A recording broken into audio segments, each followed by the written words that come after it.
Hi there everybody, and welcome back to my channel, After Dark Coffee and Crime. And if you are a regular here, it's good to see you back. And if you are new, hi and welcome to the podcast. And obviously if you are in the live chat as we premiere, it's great to see you, and I look forward to chatting with you throughout the premiere.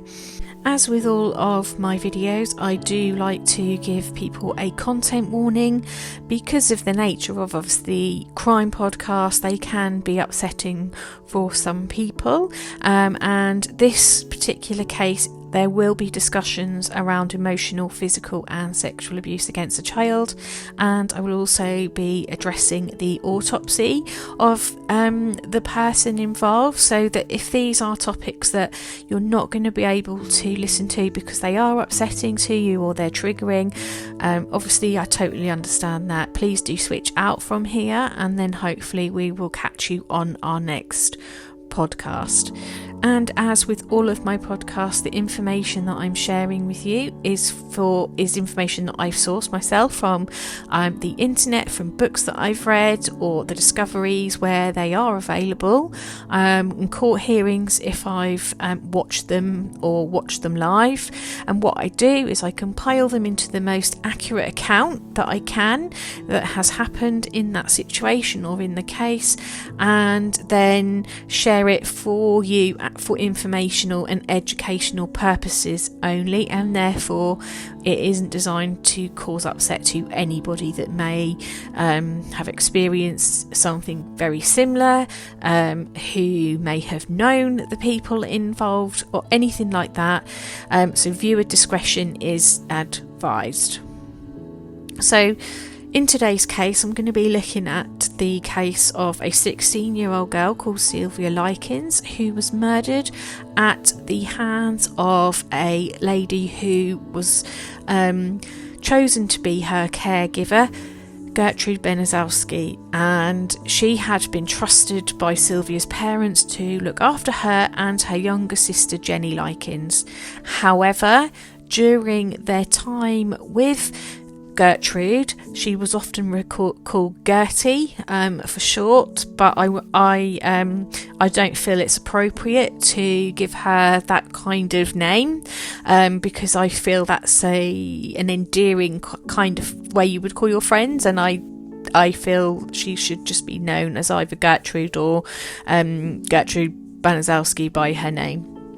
So both of the girls were subject to abuse by this woman, and one of them ended up losing her life, and that was Sylvia, who suffered the worst.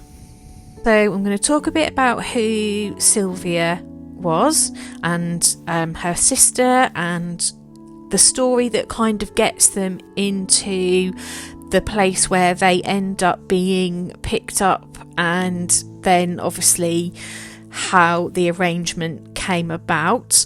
And then I'm going to talk about the person Gertrude Baniszewski, who was chosen to look after the children. And then as I move through that, I'm going to give a bit of her history, because I do feel it plays a part, but it's not an excuse for what she did at all. But there is a significant history with her, and I guess with that history comes learning, and that's how she has learned to be.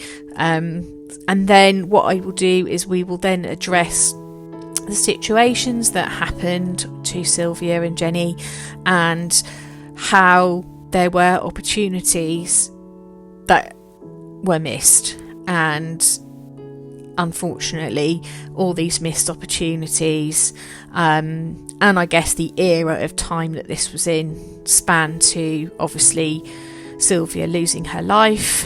I'll talk about the autopsy results and what they found, and it really does give you an insight into the abuse that Sylvia was subjected to.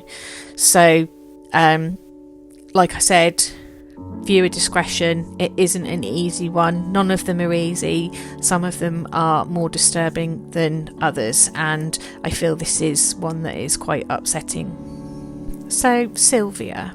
Sylvia Marie Likens, she was born on the 3rd of January in 1949, and her parents were Lester Cecil Likens and her mum was Betty Likens, and she was one of 5 children, and she was actually born between 2 sets of fraternal twins. There was Daniel and Diana, who were 2 years older than her, and then there was Benny and Jenny, who were 1 year younger than Sylvia.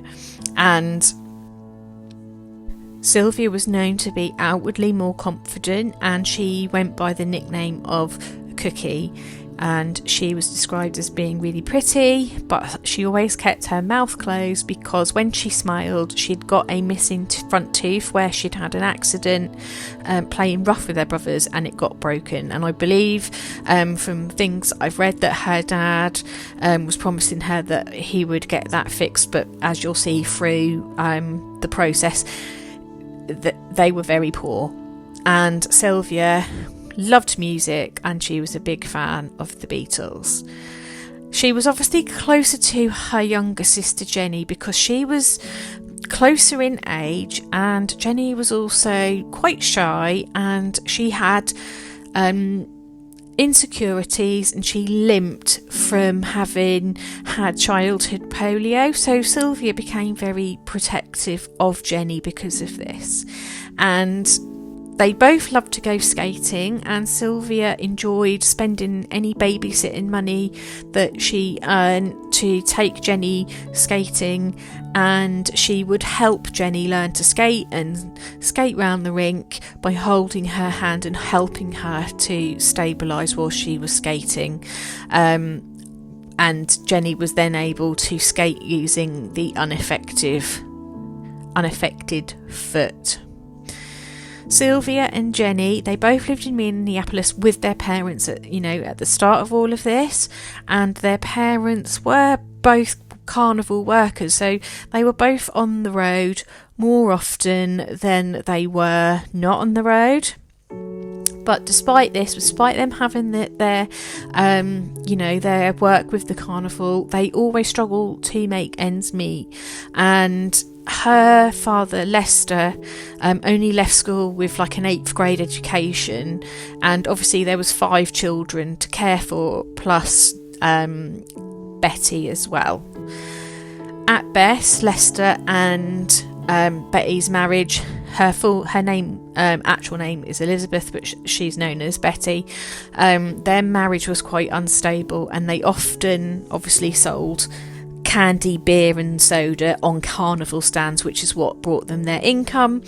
And they worked around Indiana through the summer. They moved quite frequently, but even still, despite working financially, they had difficulties. And Lester tried to work really hard to provide for his family, and at some points he'd have 2 different jobs on the go just to make a living. And he also had a laundry route job, and he also went and worked in factories, and at one point he'd even owned his own restaurant. However, that wasn't successful. So you can see that yes, they've got these children, and yes, they don't have a lot of money, but he did his best to get work to provide for the children. And this is how the story begins, and how we end up with Sylvia and Jenny heading into the hands of Gertrude Baniszewski. So during a particularly rough patch during their marriage, Betty had made the decision that she was leaving Lester, and she did this in the middle of the night. She had packed a bag for her, Sylvia and Jenny, so that they could flee with ease, and they did. They snuck out of the house and made their way to the bus station. Sylvia did love her dad, and she didn't actually want to leave him, and he wasn't described as a bad dad, and their mum wasn't described as a bad mum. They just had hard times, and they were kind of described as self-involved. And if Sylvia had have had the choice, she would have stayed with her dad. Knowing her mum would continue her escape, she wouldn't want to have left Jenny. So even if she had the chance to stay with her dad, then she wouldn't have wanted to have left Jenny, so she would have been going anyway. And following leaving the house, they caught a bus and they arrived in Indianapolis in the hopes of, starting a new life. However, reality kicked in straight away for them, for Betty, because they had no money to feed them. And this became very apparent when Jenny sort of said, I'm really hungry. And because she had no money, Betty tried to steal food, and this ended up with her subsequently being arrested for shoplifting and sent into the jail. And when this happened, when Betty was taken by the police, Sylvia had actually taken Jenny and hid her out of the way so that they wouldn't be taken to jail with them, but that just left them kind of roaming around in the streets. And when they were roaming, they bumped into a young girl named Darlene, and she was actually a friend of Paula Baniszewski, who was actually she was Gertrude's daughter, and they ended up hanging about with Sylvia and Jenny. And Darlene was known to bring all kinds of wayward people back home and animals that were lost. She was known to do this. So it was Darlene that introduced the girls to Paula, and it was obviously then that journey then started. And they thought that they would all get on, and Paula thought, hey, we're going to be friends, but Jenny she found slightly dull. And after meeting the girls, Paula then asked her mum Gertrude Baniszewski if they could stay overnight with them. And Gertrude's household was left in its own mess, and the kids kind of did what they wanted. They had people come in and go in. There was no order in the house, and Gertrude agreed and said that she would help the girls find the parents in the morning. So they stayed overnight, and the girls slept really well. And then Darlene returned actually back to Gertrude's property with Lester so that he could collect the girls. And he'd actually been called because Betty had been arrested, so they had actually called him to let them know. And it was Darlene that had stumbled upon Lester because he'd actually been roaming the streets looking for them.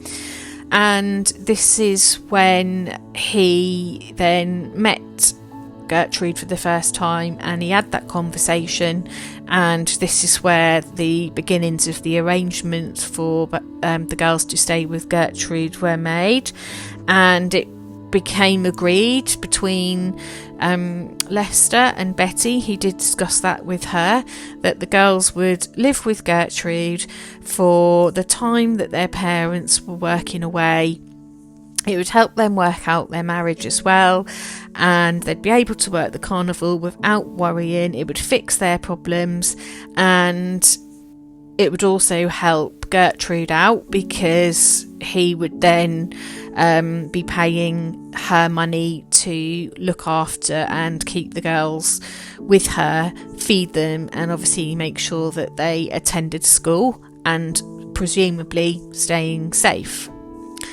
So shortly after that agreement was made, the girls were left with Gertrude, and the girls became, acquainted with the family, and they went to Arsenal Technical High School, and that's where Paula went, and Stephanie, who was Gertrude's other daughter. So at the time that they made this arrangement for the boarding agreement, Gertrude assured Lester that she would look after his daughters until he returned, as if they were her own. You only have to look at the way that she was looking after her own anyway, and they didn't look in that far. And so because they were in that desperate need for money, they'd managed to find a home for Sylvia's brothers to go and live with their grandparents, and obviously Diana had been married and was already living with someone else, or her husband living somewhere else. And it was normal that the sons would regularly travel with Lester and Betty because they felt it was okay for the boys, but it was discouraged because of concerns for the girls' safety and of course their education, and often they'd stay with relatives. But on this occasion they felt that it was a good arrangement to leave the girls under the supervision of Gertrude Baniszewski. So they moved in around July 4th holiday, and they moved into 3850 East New York Street. And in order for their father and their mum to travel to the East Coast with the carnival, the understanding was that Gertrude would receive a boarding fee of $20 a week to care for their daughters until they were returned to collect them. And the plan for that was going to be of the November of that year, so it was supposed to just be a very temporary thing, and then they would be reunited and then go back home with their family. So who did they leave Jenny and Sylvia with?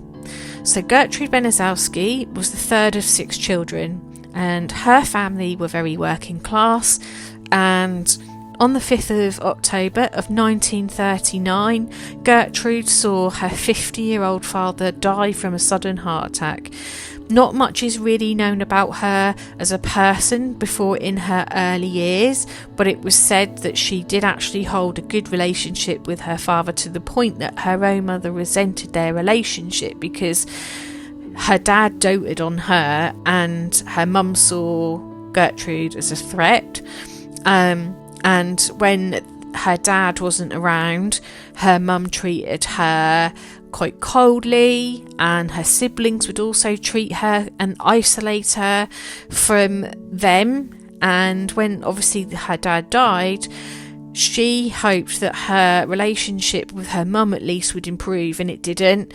And actually her mum blamed Gertrude for her dad passing away. So she's been told and led to believe as a young child that she was responsible for her dad passing away, which is horrible. But we continue. And so her mum treated her badly.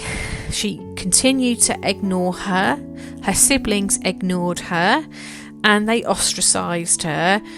And she was still blamed for every little thing. It could be like if one of her siblings had hurt themselves in a different room and Gertrude wasn't even there, it was Gertrude's fault.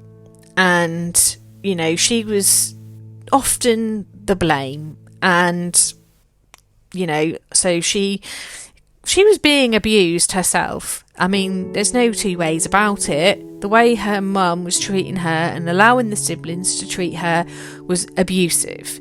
And this continued on. And, you know, with everything that happened, she didn't always understand what was wrong and what was going on, but she took the blame. Now, Gertrude didn't understand what sex was or anything about sex or what it was involved, but she knew, she had heard her parents make the noises that came from their rooms, everybody's nightmare, and it was something that she didn't associate with anything. She didn't understand what the noises were, what they were doing, and she didn't associate it with boys at that time. However, it would be something that becomes very prominent to her at a later time as she seeks approval, as she seeks male company. So, you know, as she was getting older, she was feeling resentful from her siblings, from her mum, and she got to the point where she was actually just, you know what, I don't care, and she was angry. And you know, who's to blame her? She's not had the best upbringing and she's been treated unreasonably. And as I said, the time went on, she wanted attention from the boys in school, and actually she started to let them touch her in the places that she shouldn't have been letting them. And it then spread rumours about her, and she wasn't long after, once she sort of got underway, that she was then pregnant with her first baby, and she was very young. But the problem was, she was enjoying the attention that she was getting from the boys, because she wasn't getting attention from home anymore, and she didn't have her father's love anymore. And so the only way she learned to keep hold of their attention was to let them touch her. And as time went on, as we know, she got pregnant, so it went from beyond just flirting with them, and she went on to have more adult relationships, and I would probably say that was before her actual age would have been permitted. And she didn't have anyone else, she didn't have her dad, and she did actually go for older men, which isn't a surprise. And she actually left home at 16 and left her mum, and she never actually went back. And she dropped out of high school at 16 to marry 18-year-old John Stefan Baniszewski, and he was actually a policeman. And I think obviously back then, he being 18, they used to have police officers join at such a young age, and she ended up having 4 children with him in total. And because of her upbringing, she didn't really have the skills to do housewifey type tasks, because her relationship wasn't good with her mum, so she wasn't taught these things, and it was something that she just didn't have the grasp of. So initially she did her best to keep a house tidy that she could manage, that she would understand, that he would go to work, he would come home, and she would do her best, and she would provide meals and cook for him and that kind of thing. And if he came home from work and he made a mess, she kind of felt like the bits that she had done, they would argue about it because she had done the bit of tidying up that she knew. And it wasn't actually, in the long term, enough for him. It became a problem with her, and the way that she ended up sort of, not continuing to sort of do the cleaning and stuff like that. And she was also very frugal with their budget, and she would often have a go at her husband for spending too much money. He would spend too much money, he'd go out drinking with his friends because he was a policeman. He went to work, so he expected that he could do what he wanted and go out for drinking with his friends and getting drunk, and he did expect his meals on the table. And this wasn't always the case, and certainly with the children, as she became pregnant and had more, that became more of an issue, and they argued. And that's the kind of that is a kind of thing that newly married couples or couples with children have in the first few months when they've got a new baby. Things are disorganised and chaotic, and things don't get done, and it can cause a problem. And this became a problem for them, and he didn't consider her a good wife in the household management sense. And he was also expecting her to excel in the bedroom because she'd made a name for herself. She had this thing that kind of followed her, and so he thought, well, all right, she's not really good at the housework and the housewifey thing, but she'll be really good in bed.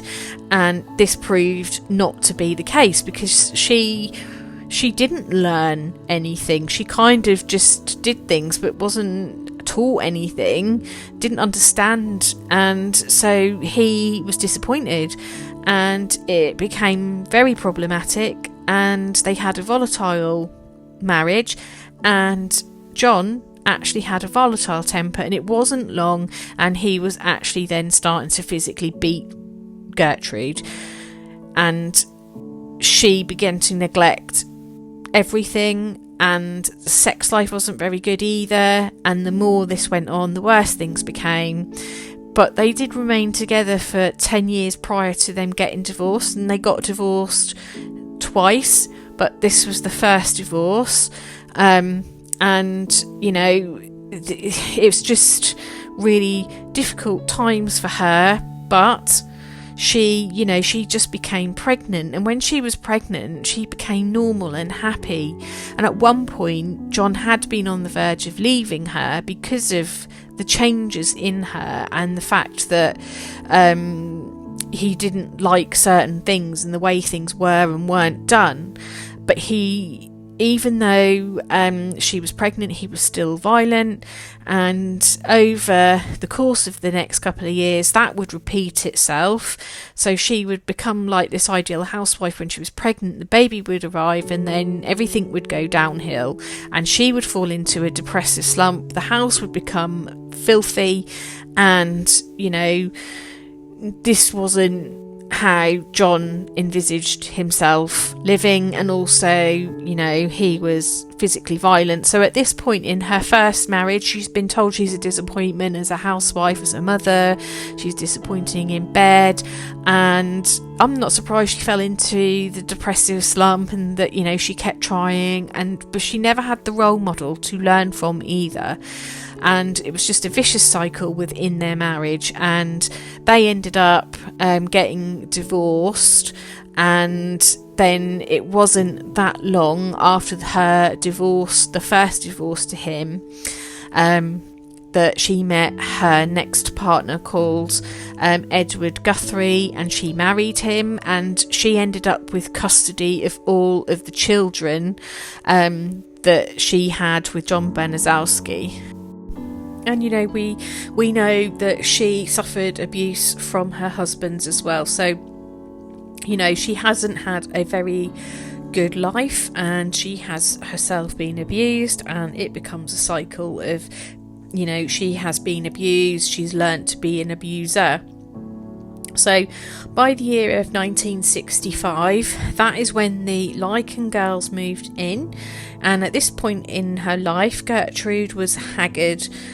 She was a chain smoker, she was a single mum of 7 children, and she lived in squalor, and she was living in 3850 East New York Street of Indianapolis, and it used to cost her $55 a month in rent. And Gertrude was as every bit as poor as the Likens, because of the amount of children that she had, and because her child maintenance checks weren't regular, and she couldn't get child maintenance from Dennis's dad. So with the multiple divorces that she had, she ended up being left with crippling depression, and I'm guessing probably from the physical violence that she experienced as well, that she was on heavy doses of prescription drugs. So sadly, when the arrangement was actually made for Sylvia and Jenny to stay with Gertrude, Lester nor Betty looked inside of Gertrude's home. And had they have done this, they will have seen that the place was in a state of disrepair, that there wasn't enough food for the family as there was, and there was not enough beds for the actual children who resided there already, let alone being any further space for Jenny and Gertrude. And this meant that she wasn't really in any position to take on any more children, because she wasn't coping with her own, she couldn't afford her own, and her home was not suitable to add another 2 children to it. And they would be residing with Paula, who was 17, and she was pregnant, unbeknown initially to Gertrude.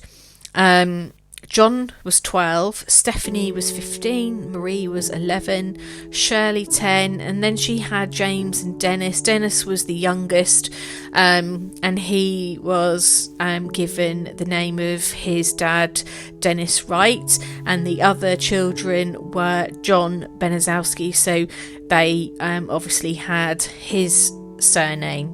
But because obviously Dennis's dad fled, this was an embarrassment to Gertrude, and obviously being a single mum is frowned upon, especially being unmarried, and so she made up that he was actually in the army serving in Germany, which wasn't true.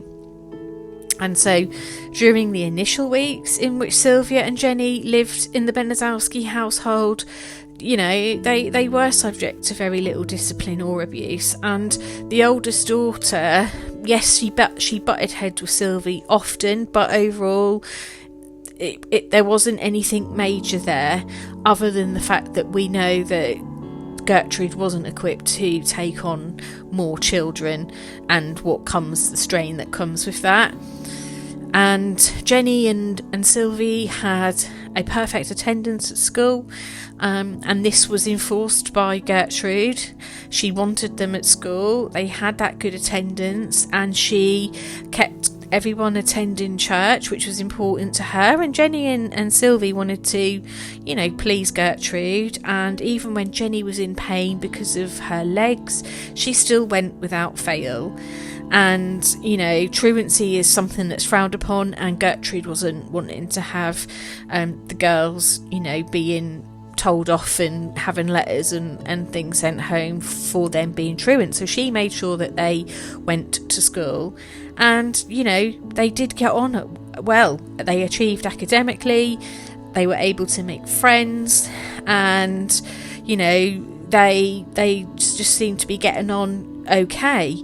And with Paula sort of being the oldest, she vouched for Jenny and Sylvie, and so that went a long ways in helping their credibility in the school. So they were able to make friends quite quickly.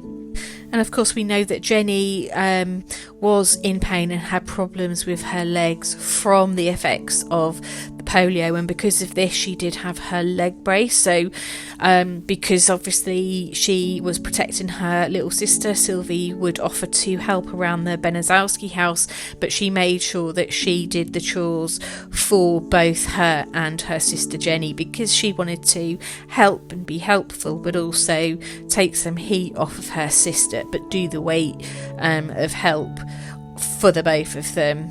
And, you know, the Baniszewski home was the kind of home where the neighbourhood children used to come, and they'd come and go as they pleased, so there was no discipline there. And in there they would be doing things that obviously their parents wouldn't ordinarily let them do, for example smoking, drinking beers, and they would even have conversations about raunchy sex, which is not appropriate for the children of their ages. But Gertrude just let that go and was not disciplinary at all. And so, you know, the young children of the area used to like hanging out there. Why wouldn't they? Because they can do what they want and there's no adult supervision. So yeah, the house was full of, you know, the neighbourhood children as well. And, you know, for her age, you know, Gertrude looked twice of her age. And that's because she had a full plate and that she'd been pregnant many times, obviously had 7 live healthy children, but obviously lost babies in between. And now she had another 2, although Sylvie was helpful. And so in the beginning everything seemed to be okay. But the problems began when their payment from their dad was late. So when they left, he gave her the money in advance, and if they visited, they would always pay Gertrude in advance. But on this particular occasion, the $20 was actually late, and this made Gertrude angry. And when they came home from school, they basically were called upon by Gertrude. She lost her temper with them, saying that she'd been taking care of the 2 bitches for 2 weeks for nothing. She spat at Sylvia and Jenny, and she grabbed Sylvia by the arm, dragging her into a room, and then closed the door. Jenny was only able to sit and listen outside the door, and she could hear Sylvie screaming. And the most sad part of that is that the money arrived the following day, because it was just late, and this was just the start of the torture for Sylvie. And it became a regular thing with Gertrude, and she began beating both of the girls.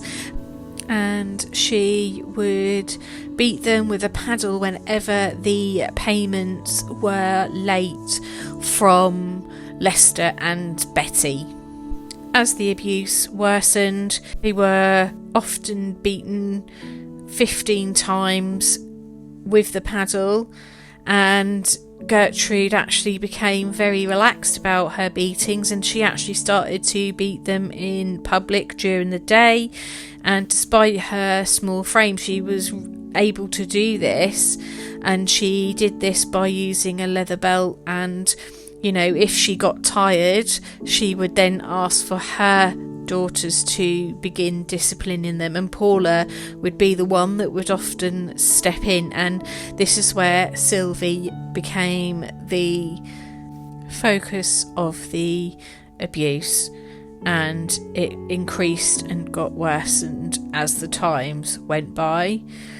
What didn't help in the household was there was never much to eat in the home, and Gertrude kept the cupboards bare. So not only were they being physically abused, they were being starved as well, because there wasn't enough food anyway. And as the abuse progressed, the food became withheld from them as well. And she would go out and forage for extra food, and they also had discovered that they could trade in old cola bottles in the local store for some credit. So one day they did this, and they went out foraging for the bottles, and they gathered enough to buy themselves some candy. And being the type of girls they were, they wanted to share them out, which they did this. And what then happened was Paula, as we know, who is the oldest daughter, she reported to her mum that she had seen both the girls overeating that day, and she knew that this would stir up a resentment by Gertrude. She knew this was going to be a problem, and it was. And Gertrude got the paddle out and used it to hit Sylvia and Jenny, and they were chastised for it, and they didn't actually do anything wrong. They went foraging for these bottles. They earned their bit of change that they earned to buy some things to eat, and they were hungry. And this then led Gertrude to then accuse them of stealing, and because of this, she then used matches to burn the girls' fingers. She grabbed Sylvie by the arm and dragged her into a room and closed the door. Jenny could only sit and listen, and she could hear Sylvie screaming at the top of her lungs. And it wasn't long that before Gertrude then wanted Jenny to be involved in the beatings, and Jenny didn't want to, but she did end up beating her sister as well, because she was fearful of Gertrude. And as I said, because of this incident where they were being accused of stealing, Gertrude then burnt the girls' fingertips as their punishment. And on one occasion, the girls were at a church event, and they were allowed to eat, and actually the priest or the minister offered the girls a bit of extra food, and this went reported back to Gertrude, and she punished Sylvia for obviously having the food. She called them gluttonous, she called them pigs, and she then force-fed Sylvie hot dogs with condiments till she was sick.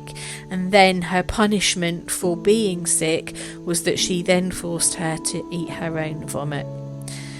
Sadly, the abuse increased in frequency and severity, and I think perhaps maybe that Gertrude did have a slight compassion for Jenny due to her being fragile, but she certainly didn't have any for Sylvie, and her outbursts were solely then concentrated on her.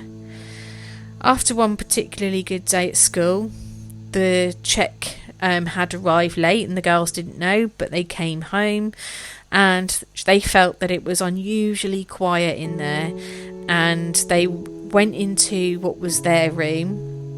And in the room was Paula and Gertrude, and they had waited for them to come back. And Gertrude accused Sylvia of spreading rumours about Paula and Stephanie, and saying that they'd told everybody that they were prostitutes, and Sylvia had not done this.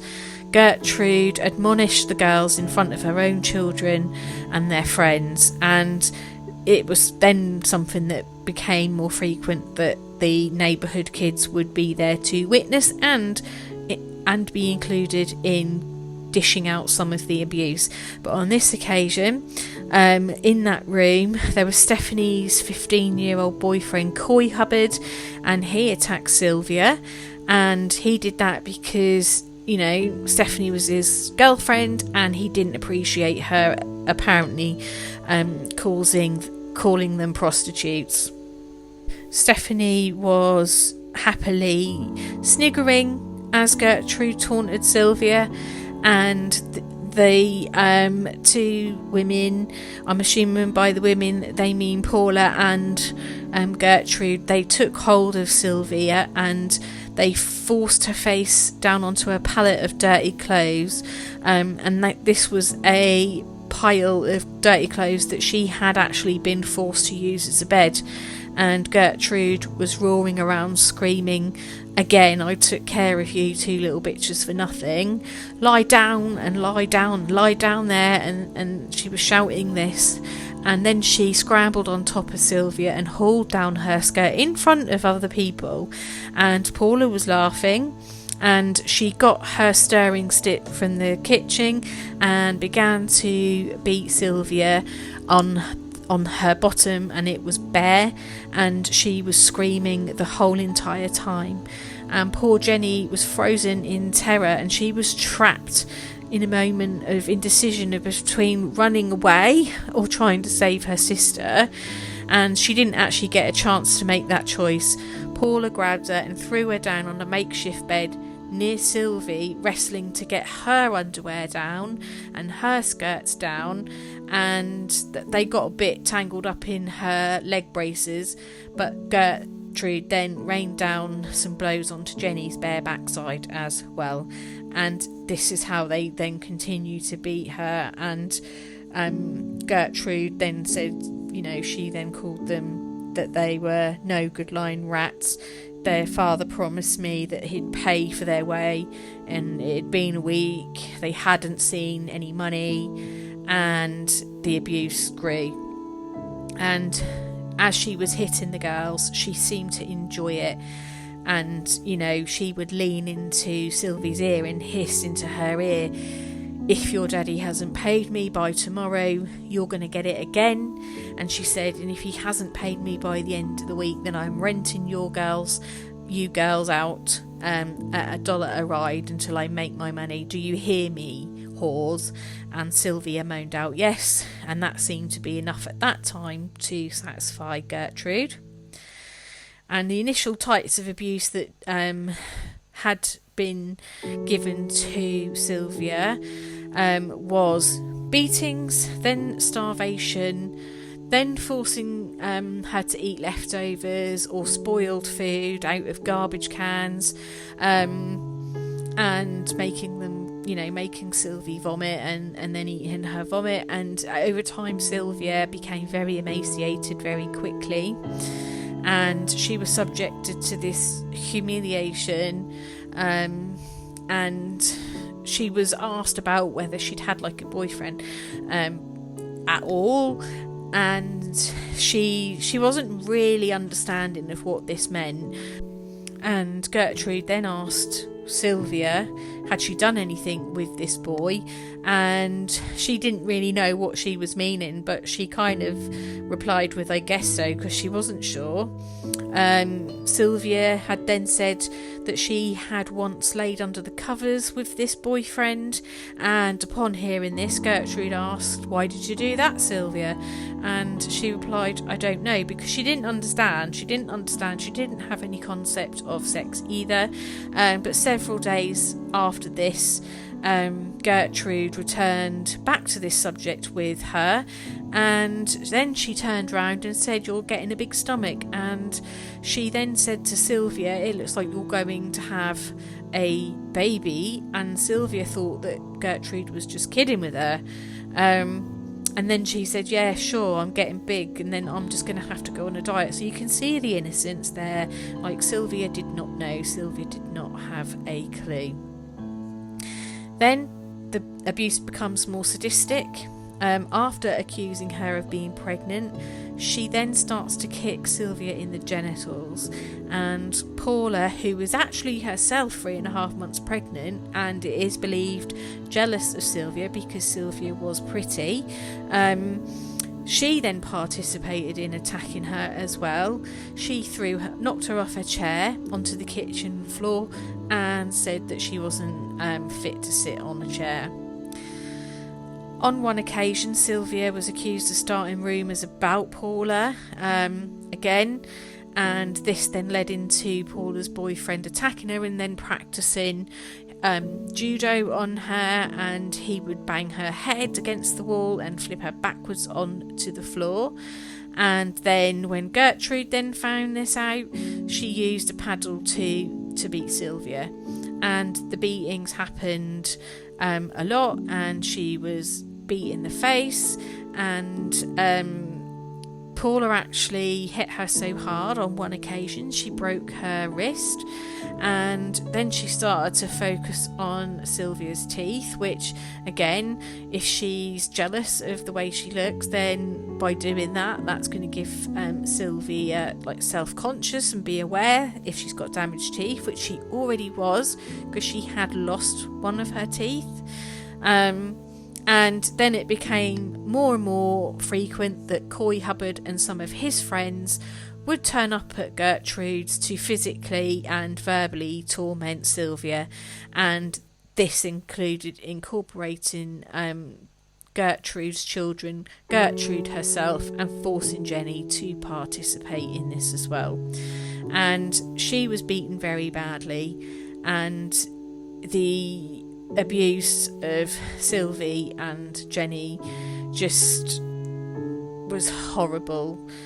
And Sylvia was used as a practice dummy to, like I said, for Coy to treat and practice his violent judo on her.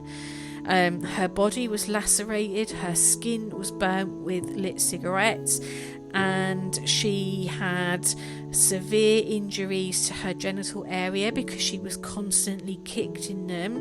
And this was all done to entertain Gertrude and her little accomplices.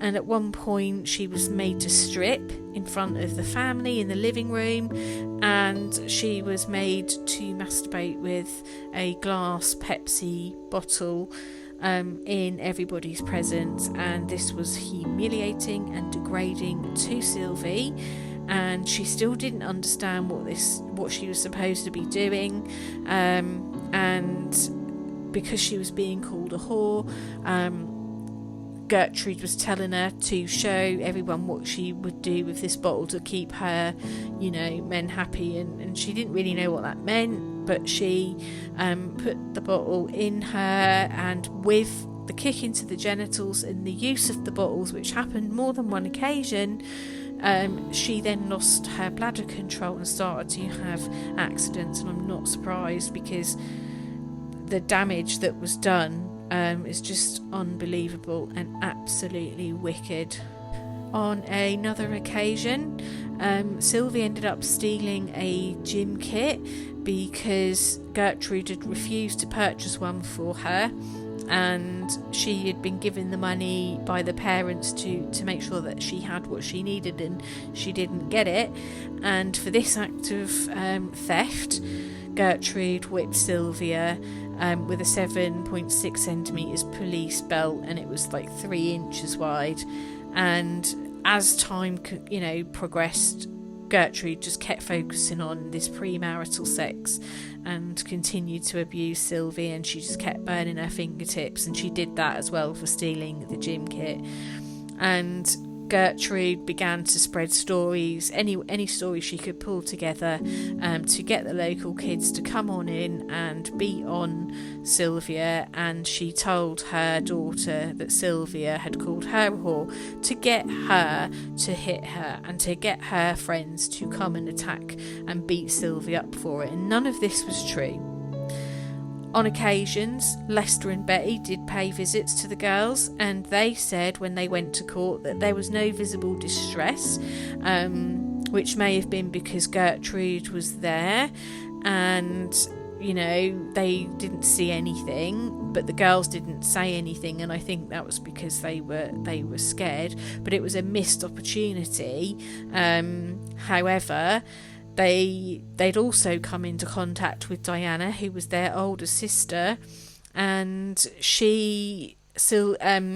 Sylvia had informed Diana about what they were going through, and what they were enduring at the hands of their caregiver, and that it was Sylvia that was specifically being targeted for the abuse. And her sister kind of brushed that off and thought that she must have been exaggerating what was going on. So again, there was that missed opportunity.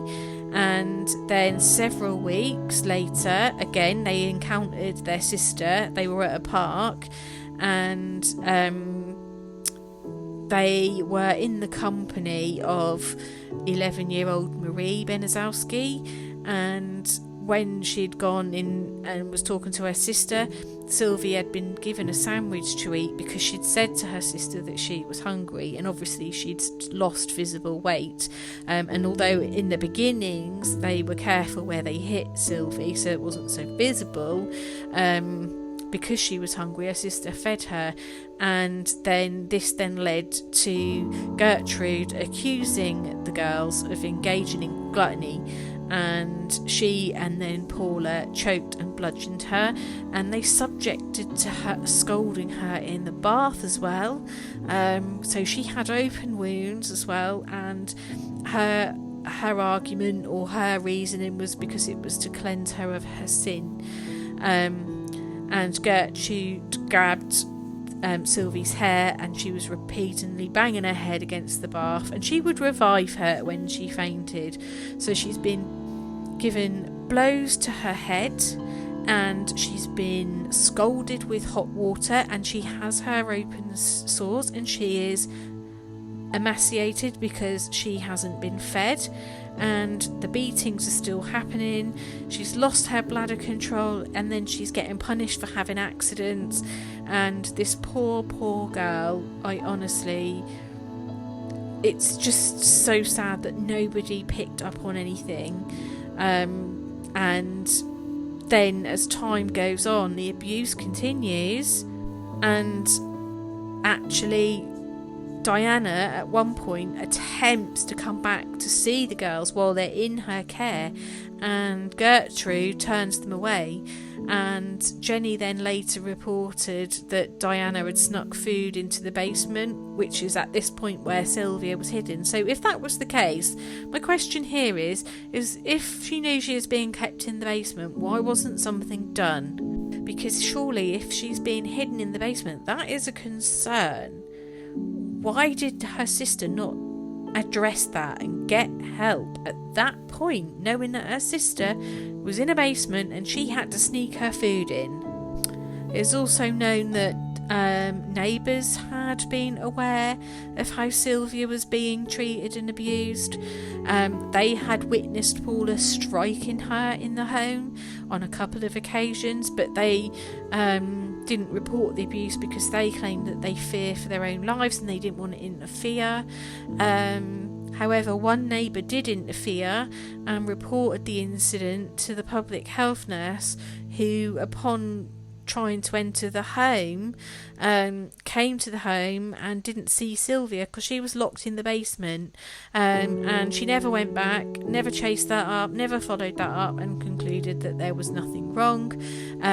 And actually Gertrude had managed to convince this nurse that she had kicked Sylvia out, because at this point her attendance was obviously then starting to wane because she was visibly deteriorating, And it just amazes me that the school nurse would come and not see her and then say everything was fine and believe what she said.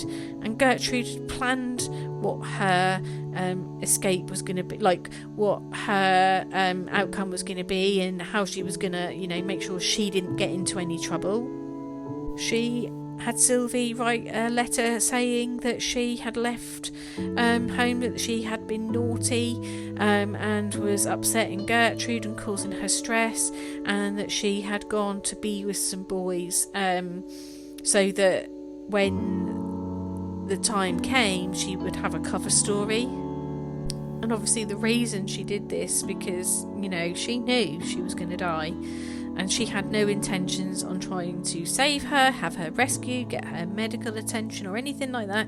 She knew that Sylvie was going to die.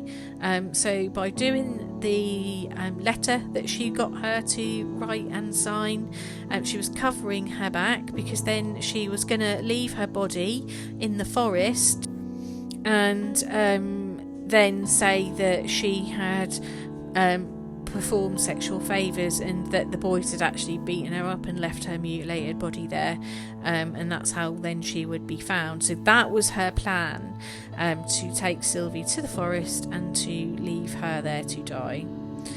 Sylvie did attempt a final escape, and she managed to get out of the front door, but Gertrude managed to catch her. And because Sylvie was so weak from all of her injuries and from being starved, she couldn't get away, she couldn't get far, and she also had Coy Hubbard, who was there to help Gertrude get her and beat her. And on this occasion they beat Sylvie with a curtain rod until she fell unconscious, and then they came and stomped on her head. And by October the 26th 1965, Sylvie had passed away from her injuries, from the abuse that she had suffered at the hands of Gertrude Baniszewski. When the police came, Gertrude stuck with her cover story initially, that Sylvie had been out with boys in the woods, that they had beaten her to death, and they had also carved her into her skin, "I am a prostitute and proud of it." And she did this. They tied her down, and they did this with heating up like a needle type thing, and they pressed it into her skin, and obviously that will have become infected. But they did this, and the whole point of that was so that Sylvia wouldn't be attractive to men. And in fact, when she did this, she said to Sylvia, "What are you going to do about it now?" And Sylvia's was, "Nothing I can do." But obviously that is a wound that will have been infected also. So also at this point as well, when she got a second where she could speak to the policeman, she did take her chance, and she got close enough to the officer and said, "If you get me out of here, I'll tell you everything." Because they certainly were not going to get the truth out of Gertrude or her daughters or the neighbourhood children or anyone that had been involved in the beating and starving of Sylvie. And it was really sad because of the damage that had been caused to her genital area through the beatings that she got, and through the multiple times that she was made to use a bottle to masturbate with. She actually lost control of her bladder, and because of that she was then not fit to even sleep on a bed or a mattress, and she was severely punished because she had no control over her bladder when she slept. And on one occasion, Gertrude did say she could come up and sleep on the bed upstairs as long as she promised not to have any accidents, and Sylvie thought that she would manage that, and she didn't, and she was severely punished through something that she couldn't control, through the fact that she had been beaten so badly. And it's just unbearable to think what this poor girl went through. I mean, her sister Jenny was physically beaten, but obviously there was nothing in comparison. And for poor Jenny to have to, beat on her sister because she was afraid not to beat on her sister, she didn't want to, she didn't have the choice. So the autopsy, for that time of era as well,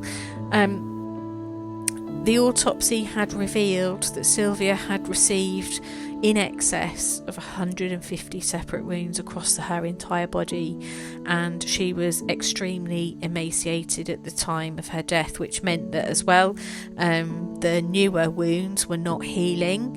She had wounds in different locations. They were different in nature, severity, and again they were all at different stages of her healing. And her injuries included the cigarette burns that she had been having. She'd obviously had the "I'm a prostitute" etched into her using heat and burning. She had severe bruising, extensive muscle and nerve damage, and from the abuse that she suffered vaginally, her vaginal cavity was almost swollen shut.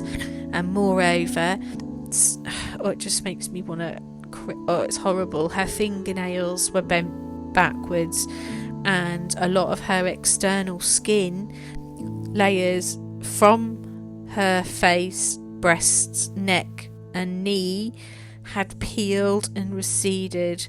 And because of everything that she was experiencing in her death throes, Sylvia had actually bitten through her lips, and this left partial severing sections to her face, like separation and things on her face. And they actually listed her death. Dr. Arthur Keeble said that she'd had a subdural hematoma from the severe blows to the right of her temple, which we know. She was beaten around the head.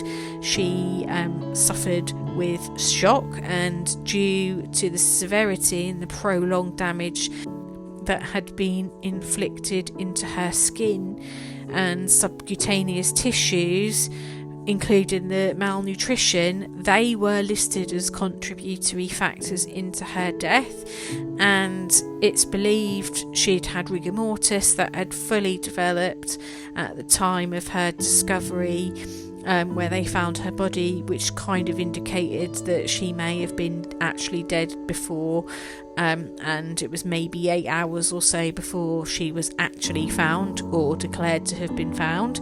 And the doctor also said that she had been recently bathed, possibly post-mortem, and that she had been bathed, and this could have hastened the loss of her body temperature, thus speeding up the onset of the rigor mortis. The police did arrest Gertrude, Paula, Stephanie and Richard Hobbs and Coy Hubbard for the murder, and some of the other children within the neighbourhood were also arrested, and that included Darlene Maguire, and she, I believe, is the one that introduced the girls to Paula, and that's how she got in with Gertrude. There was someone called Mike Monroe, Randy Lepper, Judy Duke and Anna Cisco, and they were arrested for causing injury to a person, and they blamed Gertrude for putting the pressure on them because they were too scared not to participate in the slaughter of Sylvia. Gertrude tried to plead not guilty by reasons of insanity. She said that she wasn't responsible, and her defence attorney told the court it's because she's not all here. And there were more children involved, but they were actually too young to be charged. But ultimately, though, on the May 19th, 1966, Gertrude Baniszewski had been convicted of first-degree murder. Initially, Gertrude was sentenced to life imprisonment without the possibility of parole instead of the death penalty, and this really upset people. Paula, her daughter, was convicted of second-degree murder. She was appealed and granted a second trial, but she came to the court and made a plea bargain admitting to voluntary manslaughter, and she served 3 years on that charge before she was paroled and moved on. And actually she lived a life of obscurity in Iowa, and she did actually get a job as a teacher, which is concerning, but somebody exposed that and she lost her job as a teacher's aide, and rightly so. And while some of the offenders showed some remorse for their actions, Coy did not, and he actually went on to commit more crimes later on. Ricky, who was young, he served his time, but he later died of lung cancer. And sadly, Gertrude appealed her case and she had her sentence reduced to 18 years, which is shocking for everything she did to that poor girl. But karma got her and she died of lung cancer 5 years later. More happier news for Jenny. Jenny went on to be adopted by the prosecutor, and she's gone on to try and keep Sylvie's memory alive. She's worked with many victim advocates and she's tried to be a voice for her sister after what has happened. So as you can see, it's a very awful case. It's tragic. Poor Sylvia went through so much. She did not stand a chance in the care of Gertrude Baniszewski, and although one should never speak ill of the dead, the fact that she got 5 years before dying of lung cancer is some kind of karma. 18 years isn't enough for what she did, and obviously poor Sylvie was, stripped in front of people. She was made to do things that no one should ever experience and be made to do in front of people, in front of friends. And those who were involved, yes, they were young, but there was some element for some of them that this was wrong, and nobody said anything. But sadly, when we know, having looked at this, when somebody did say something, it wasn't looked into, it wasn't taken seriously. When the nurse went, nothing was followed up.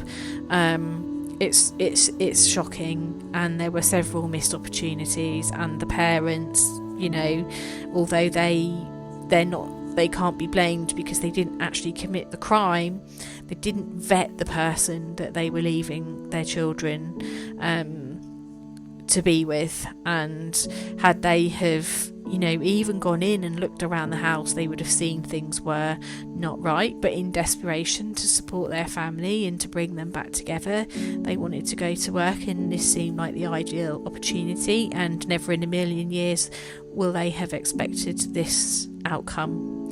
And so they have paid for that price heavily because they lost their daughter.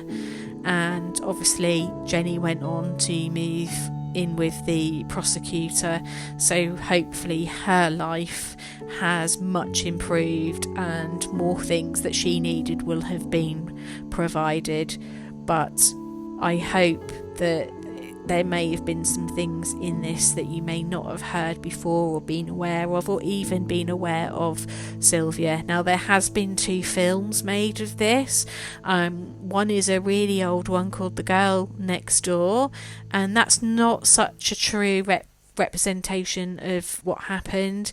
There are elements that are in there, like the burning of "I'm a prostitute and proud" on her skin, and the the starvation, but in the film they've got different names, and she's seen as like the aunt. Gertrude is called Ruth, and seen as like an aunt rather than who she was.